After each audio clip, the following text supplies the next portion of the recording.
Hello dear students, तो कैसे हैं आप सब। स्वागत है आपके अपने channel study hub of Hindi पर। So students, as you know that कि सीबीएसई ने जो अपना एग्ज़ाम पैटर्न है वो चेंज कर दिया है। यानी जो आपके एग्ज़ाम है आप टर्म वाइज करवाए जाएंगे, यानी टर्म 1 और टर्म 2। टर्म 1 के एग्ज़ाम आपके नवंबर दिसंबर में करवाए जाएंगे और टर्म 2 के एग्ज़ाम आपके मार्च अप्रैल में करवाए जाएंगे। जो टर्म 1 का जो आपका पैटर्न है वो आपका एमसीक्यू बेस्ड क्वेश्चन पेपर आएगा और जो टर्म 2 का है वो सब्जेक्टिव टाइप आपका क्वेश्चन पेपर आएगा।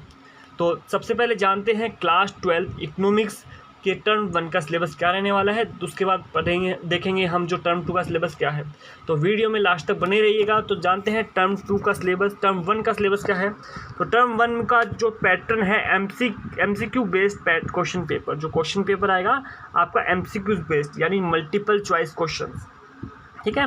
तो आपके क्लास 12th में आपकी दो बुक्स है, एक तो है मैक्रो इकोनॉमिक्स और दूसरी आपकी इंडियन इकोनॉमी डेवलपमेंट। सो दोनों बुक को इसमें इंक्लूड किया है। और जो आपकी पार्ट ए है मैक्रो इकोनॉमिक्स, इसमें जो थ्योरेटिकल चैप्टर थे, जो थ्योरेटिकल यूनिट थी, उनको इंक्लूड कर लिया है, जिसमें सबसे पहले है मनी एंड बैंकिंग।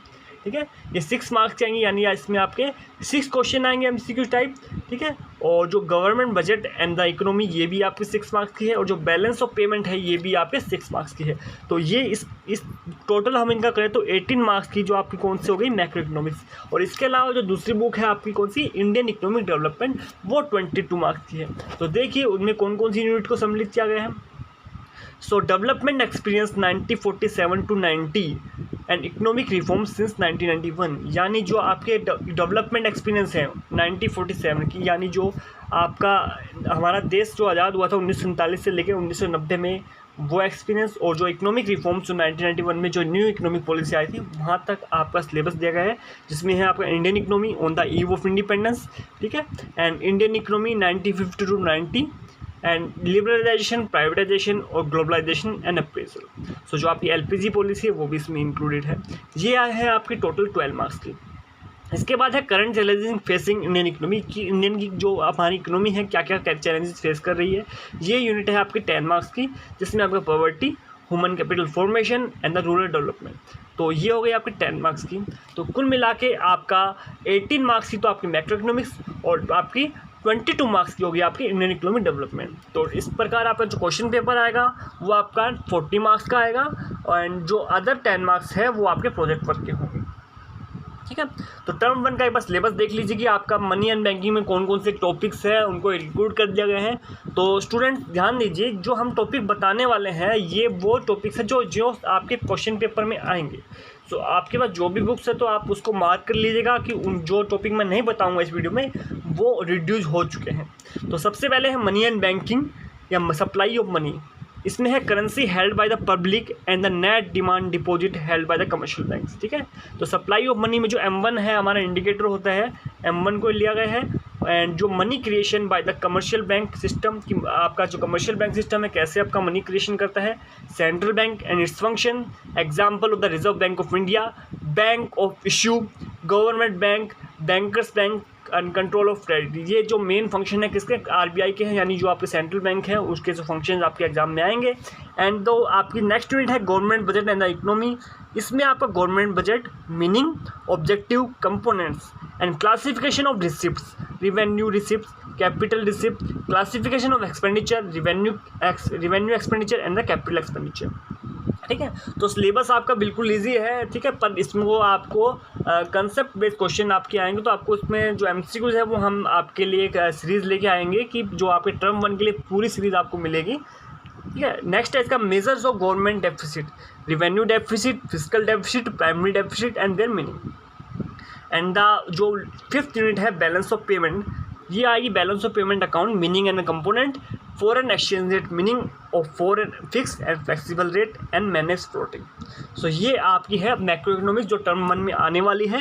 एंड जो पार्ट बी है इंडियन इकोनॉमिक डेवलपमेंट, उसमें आपकी यूनिट नंबर 6 में डेवलपमेंट एक्सपीरियंस 1947 to 1990 और इकोनॉमिक रिफॉर्म सिंस 1991।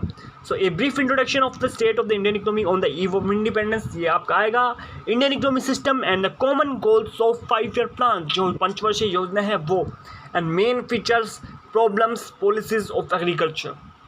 ठीक है। इंस्टीट्यूशनल एस्पेक्ट है, न्यू एग्रीकल्चर स्ट्रेटजी है, और जो IPR है आपका इंडस्ट्री ठीक है।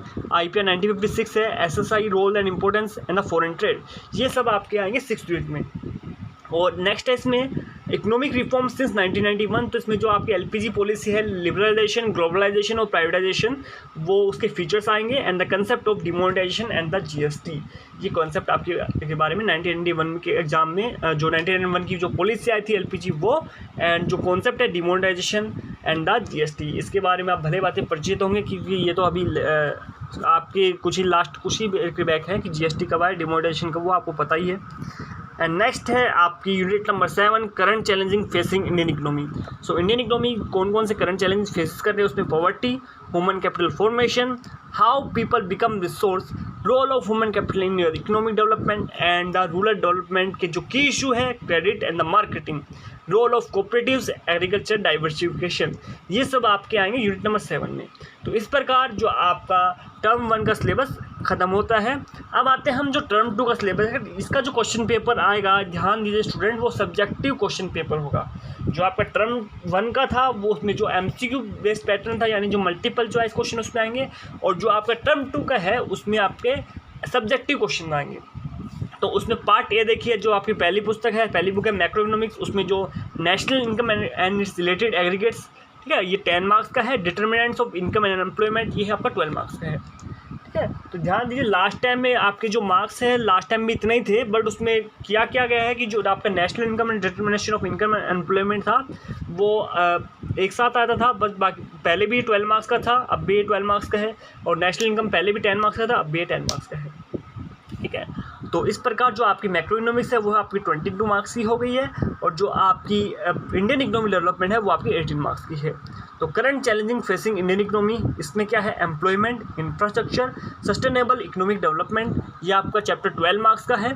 और जो डेवलपमेंट एक्सपीरियंस ऑफ इंडिया, एक comparison of and with neighbours, की जो हमारे नेबर्स हैं, तो आपके सिलेबस में ओनली चाइना है एंड द पाकिस्तान है, ये क्योंकि ये तीनों लगभग आसपास ही इनको इंडिपेंडेंट हुए थे, आज़ाद हुए थे, तो इसलिए हम इनके ही एग्जाम्पल लेके चलते हैं। तो comparative development experience of India and it's neighbour, ये भी आपका 6 मार्क्स का है। तो इस प्रकार जो आपके टर्म 1 और टर्म 2 का सिलेबस खत्म होता है, ठीक है। बाकी जो प्रोजेक्ट वर्क है वो आपका 20 मार्क्स का रहेगा। एंड स्टूडेंट एक दिन ध्यान दीजिए, अब देखते हैं आगे कि जो हमारा national income and related aggregates है, इसमें कौन कौन से टॉपिक्स इंक्लूडेड है। व्हाट इज़ मैक्रो इकोनॉमिक्स, यानी जो आपका मैक्रो इकोनॉमिक्स का इंट्रोडक्शन है वो आएगा। Basic concept in macro economics, consumption good, capital goods, final good, intermediate goods, stock and flow, gross investment and depreciation, ये जो कॉन्सेप्ट है सब माइक्रो इकोनॉमिक्स के वो बेसिक कॉन्सेप्ट्स हैं। इसके बाद circular flow of income, only 2 sector of model आपके सिलेबस में है, 4 सेक्टर 3 सेक्टर आपके सिलेबस में नहीं है, ओनली जो 2 सेक्टर मॉडल है वो आपके सिलेबस में है, ठीक है। तो method of calculating national income, तो आपके मेनली 3 मेथड है, income method, value added method जिसको हम, और लास्ट आपका एक्सपेंडिचर मेथड, 3 मेथड आपके वो एज इट इज आपके सिलेबस में आएंगे। एंड नेक्स्ट है agriculture related to national income, की जो आपके रिलेटेड एग्रीगेट्स है, किसके रिलेटेड, नेशनल इनकम से जो रिलेटेड एग्रीगेट्स है वो आपके दिए हुए हैं। GNP है, आपका NNP है, DDP है, NDP है, एंड नॉमिनल GDP है, रियल GDP है, GDP डिफ्लेटर है, GDP एंड वेलफेयर है, ये सब किस में आएंगे आपके यूनिट नंबर 1 में, ओके। तो ध्यान दीजिए यूनिट नंबर 1 कितने की थी आपकी, 10 मार्क्स की, तो 10 मार्क्स पे इसके इसमें से आएंगे। आपकी यूनिट नंबर 3 है determination of income and employment, ये आपकी 12 मार्क्स की है, जिसमें आपका aggregate demand and its component, propensity to consume and propensity to save, यानी जो एग्रीगेट एवरेज एंड मार्जिनल आएंगे, ठीक है। APS और आपके APS और APC, और जो MPS और MPC, short run equilibrium output, investment multiplier and it's mechanism, meaning of full employment and involuntary unemployment, ये सब आपके 3rd यूनिट में है। और नेक्स्ट है इसमें problem of excess demand, deficient demand, measures to correct them, कि कौन कौन से मेजर्स है जिसकी हेल्प से आप excess demand and deficient demand को करेक्ट कर सकते हैं। Change in the government spending, taxes and the money supply through the bank rates, CRR, SLR, repo rate, reverse repo rate, open market operation and the marginal requirement. तो student ध्यान दीजिए, ये सब topics आपके जो ऊपर मनी एंड बैंकिंग वाले chapter में होंगे, पर उसमें इंक्लूड ना करके आपको इसमें जो सेकेंड टर्म के लिए इनको प्रिपेयर करना है।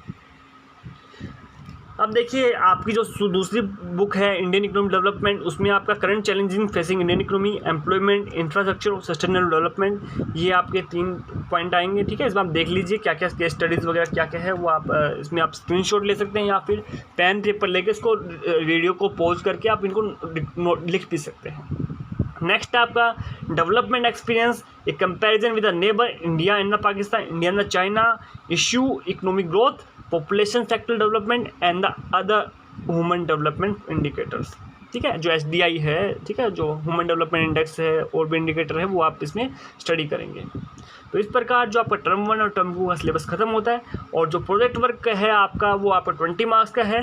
तो प्रोजेक्ट वर्क के लिए नीचे आपके टॉपिक्स दिए गए हैं, तो हम प्रोजेक्ट वर्क के लिए अलग से एक वीडियो बना देंगे कैसे प्रोजेक्ट आपको बनाना है। ठीक है, वो कैसे आपका वाइवा होगा, तो उसके बारे में हम डिटेल वीडियो बनाएंगे। तो चैनल से जुड़े रहिए, आपको ऐसी ही यूजफुल वीडियो आपको मिलती रहेगी। और स्टूडेंट एक बात ध्यान दीजिए, हम आपके लिए स्पेशल MCQs बेस्ड आपके लिए सीरीज़ लेके आ रहे हैं, जिसमें हम एक तो term of the day discuss करेंगे डेली, और दूसरा जो MCQs क्वेश्चन है वो हम डिटेल में स्टडी करेंगे। So thank you, have a nice day.